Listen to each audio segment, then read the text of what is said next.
Résultats cliniques.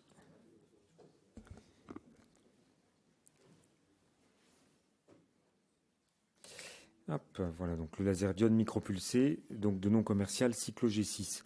Alors pourquoi avoir développé d'ailleurs en introduction une nouvelle technique? Vous savez, il y avait déjà beaucoup de méthodes de traitement physique du corps ciliaire, avec le chaud et avec le froid anciennement, le chaud plus récemment. Et vous savez, les deux méthodes qu'on utilisait le plus avant de développer le laser diode micropulsé, c'est le laser diode conventionnel, soit par voie transclérale, beaucoup utilisé en Europe ou au Moyen-Orient, ou le laser diode endoscopique, peut-être un peu moins utilisé en Europe, plus aux États-Unis. Alors, il y avait déjà des méthodes donc, de traitement physique du corps ciliaire.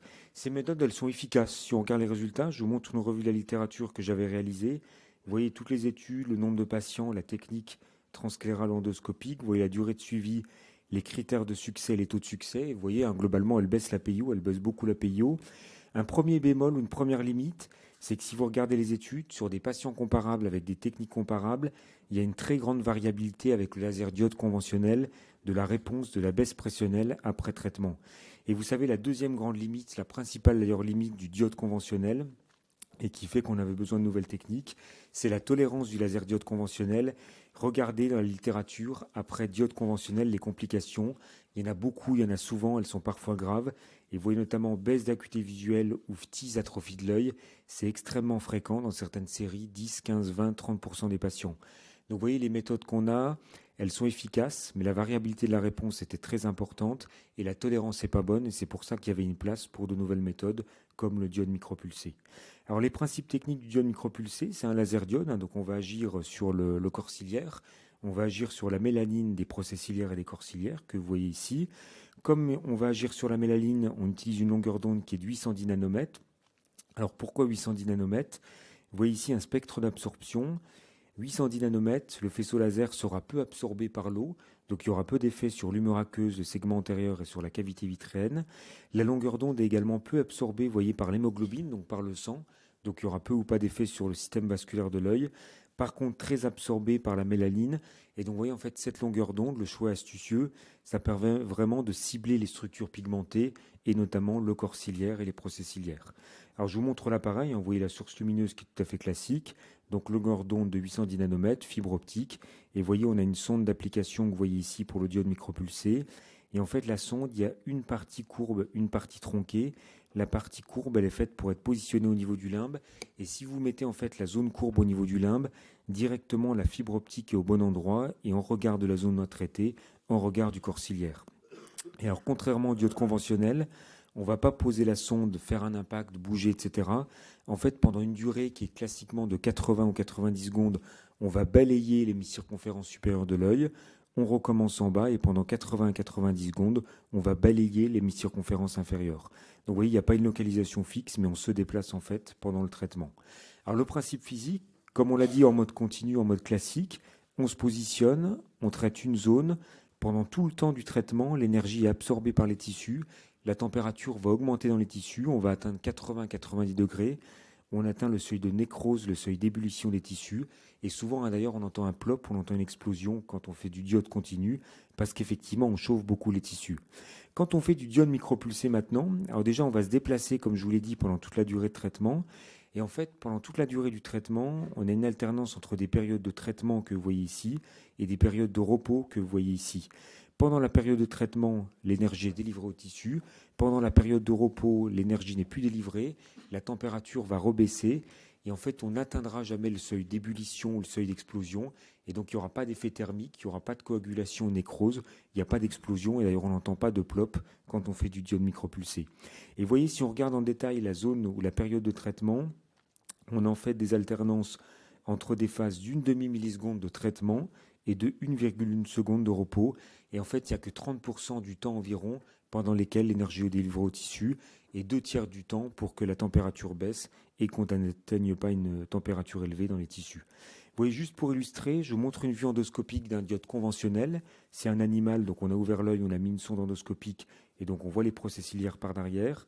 Je vous montre la vidéo. Voilà, vous voyez, on va chauffer. Regardez, on voit la nécrose, le blanchiment, l'explosion, on voit l'ébullition. Et vous voyez, on chauffe les tissus, c'est pour ça qu'on entend un plop.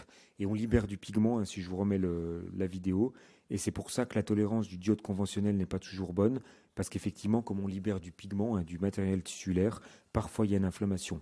Alors regardez maintenant, je vous montre des vues histologiques avant et après diode micropulsé.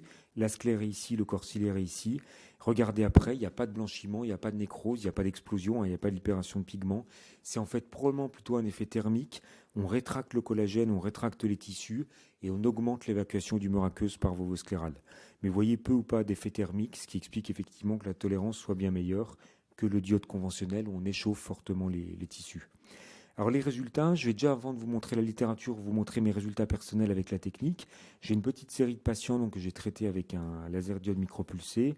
C'était soit des glaucomes à angle ouvert, soit des glaucomes secondaires. Alors on verra, la tolérance elle est bonne. On peut le faire sur des glaucomes peu ou pas évolués. Là, c'était les premiers patients que j'ai traités. J'ai commencé honnêtement par des glaucomes évolués.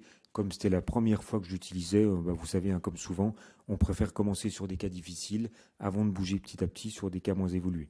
PIO préopératoire élevé, 3 collyres antiglaucomateux en moyenne, et c'était souvent dans mon cas ou dans mon expérience des glaucomes réfractaires à la chirurgie.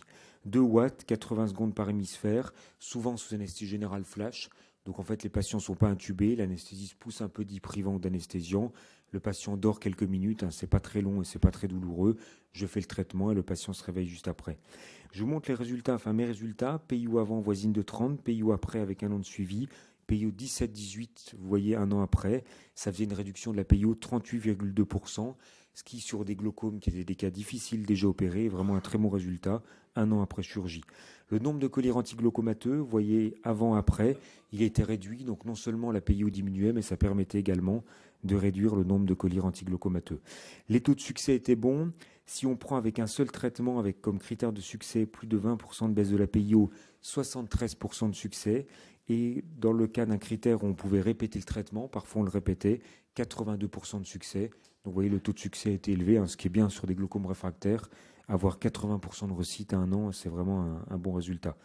La tolérance, ça confirme tout à fait les promesses. C'est clairement mieux toléré que le laser diode conventionnel. Parfois des hyperémiques, hémosis, kératite, mais ça sont des effets mineurs. Sur les effets secondaires plus importants, il y en a très peu, et notamment jamais d'hypotonie majeure, jamais d'atrophie, jamais de phthisis du globe, ce qui est un grand avantage de la technique par rapport au diode conventionnel. Je vous remonte la diapo, hein, le diode conventionnel, selon les séries, c'est 1 jusqu'à parfois 10, 20 ou 30% des cas. Et donc vous voyez, diode micropulsé jamais, donc on n'a pas le risque de perdre de l'œil, de perdre la fonction visuelle après le laser diode micropulsé. Alors que dit la littérature également sur le diode micropulsé? Il y a beaucoup d'études qui ont été réalisées, c'est un avantage et qui ont été publiées. Vous voyez les paramètres, hein, typiquement 2 watts, souvent 90 secondes par hémisphère, mais on peut varier. PIO plus élevé, on peut augmenter et vice-versa. Alors je vous montre 3 de ces études. Première étude que je vous montre, étude asiatique qui est intéressante parce qu'en fait elle est comparative. Ils ont comparé des patients traités en diode micropulsé à des patients traités avec le diode conventionnel. Donc vous voyez ici diode micropulsé, diode conventionnel. C'était souvent d'ailleurs des glaucomes réfractaires et compliqués. Regardez les résultats, PIO avant, PIO après, 1 an et demi de suivi, même PIO avant, même PIO après, efficacité tout à fait comparable. Donc vous voyez, c'est mieux toléré, mais on ne perd pas en efficacité en traitant avec le diode micropulsé. Et même si on regardait les courbes de suivi avec un critère qui était une baisse d'au moins 20%, le taux de succès était meilleur avec le diode micropulsé que vous voyez en bleu que le diode conventionnel qui était en gris. Donc vous voyez, efficacité au moins comparable, en tout cas pas inférieure, avec le diode micropulsé par rapport au diode conventionnel. Autre intérêt, je vous montre un graphique qui est intéressant. Autre intérêt, c'est la prédictibilité du résultat. Regardez, ils ont représenté chaque patient sous forme d'un point et on a la PIO préopératoire et post-opératoire. En gris, c'est le diode conventionnel, en bleu, c'est le diode micropulsé. Vous voyez par exemple ici, vous avez un patient, il avait 45 de PIO avant, il a moins de 5 de PIO après, traité par du diode micropulsé. Il était très très hypertone avant, il est quasiment hypotone, enfin il est hypotone après, peut-être même en atrophie ou en phthisis. Donc vous voyez, ça confirme ce qu'on disait, en diode conventionnel, la relation PIO post-opératoire, préopératoire n'est pas bonne, on a du mal à prédire le résultat. Avec le diode micropulsé, regardez, c'est quasiment linéaire, c'est beaucoup mieux. Et vous voyez, il n'y a jamais de cas d'hypotonie, il n'y a jamais de cas d'atrophie ou de PIO très basse après traitement. Donc on prévoit beaucoup mieux la PIO post-opératoire en connaissant la PIO préopératoire. Les complications, diode conventionnel, diode micropulsé, ici, diode conventionnelle ici.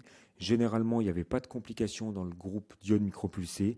Il y avait beaucoup de complications dans le groupe diode conventionnel. Regardez, inflammation prolongée, atrophie, amincissement scléral, baisse d'acuité visuelle, très fréquent après diode conventionnelle, très rare, voire jamais après diode micropulsé.